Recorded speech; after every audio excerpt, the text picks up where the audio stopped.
Hello colleagues, I hope you enjoyed the wild ride of the first section of this incredible novel.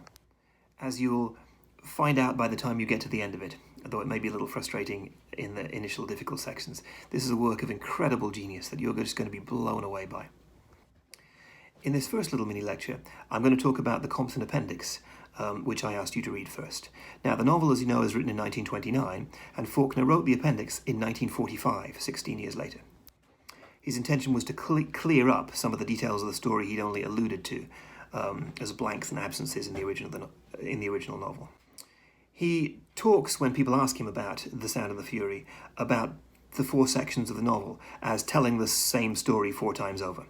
And then this appendix grows into something like the 5th time he tells the story. He actually wrote it for Malcolm Cowley when Malcolm Cowley, the editor, was putting together a book called The Portable Faulkner. And this is what he says to Cowley. He says, "I should have done this," meaning the appendix, "when I wrote the book. Then the whole thing would have fallen into pattern like a jigsaw puzzle when the magician's wand touched it." Later on he wrote, "When you read the appendix, you will see how it's the key to the whole book. And after reading it, the 4 sections as they stand now fall into clarity and place." I'll also give you a quote from an interview Faulkner gave in the 1950s, when the interviewer asked him simply, how did The Sound and the Fury begin? He says this, I had already begun to tell it through the eyes of the idiot child. I tried to tell it again, the same story, through the eyes of another brother. That was still not it. I told it for the 3rd time through the eyes of the 3rd brother. That was still not it.